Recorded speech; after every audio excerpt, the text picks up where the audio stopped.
वृत्त का प्रगुण। अर्धवृत्त का कोण समकोण होता है, यह हम कैसे दिखाएंगे? तो आइए हम यहाँ पर एक टीएलएम देखते हैं।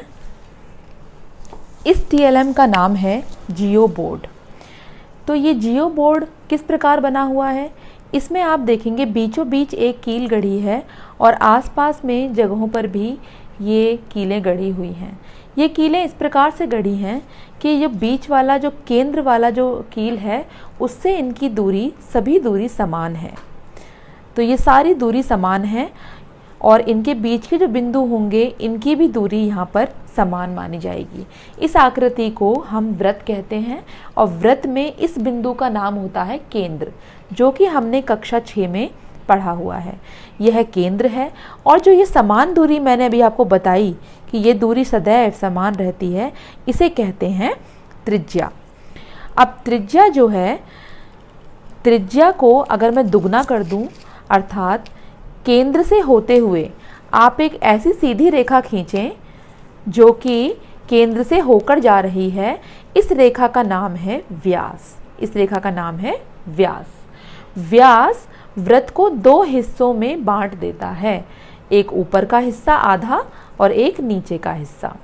तो जो हमारा ऊपर का हिस्सा है इसे हम अर्धवृत्त कहते हैं और इसे भी हम अर्धवृत्त कहते हैं।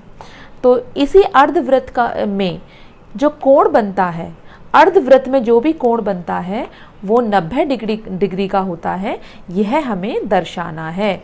तो मान लीजिए कि ये हमने एक व्यास ले लिया। अब व्यास में जो ये दो बिंदु हैं वृत्त के, जो शुरू का और आखिरी का बिंदु है, वृत्त के दो बिंदुओं को मिलाने वाली रेखा जो केंद्र से होकर जाती है वह व्यास है।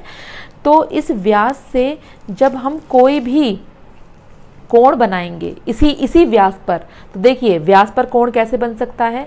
इस एक बीच के बिंदु को कहीं पर भी अटका दीजिए, ये एक कोण बन गया। तो ये कोण जो यहाँ कोण बन रहा है ये 90 डिग्री होता है। इसी प्रकार आप यहाँ ले सकते हैं।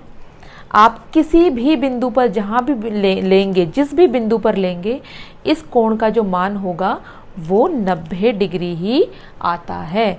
ये 90 डिग्री ही आएगा। देखिए मैं किसी भी बिंदु पर ले लूँ, आपको एल की शेप ही बनती हुई दिखेगी। किसी भी बिंदु पर देख लीजिए। अब चाहे मैं इधर देखूँ, आपको यहाँ पर भी एल दिखाई दे रहा होगा। मैं यहाँ ले लूँ, यहाँ पर भी आपको एल की ही आकृति दिखाई दे रही होगी।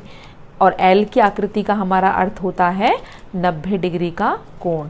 तो ये व्यास है, व्यास द्वारा, और ये अर्धवृत्त है, अर्धवृत्त पर बना कोण 90 डिग्री का होता है।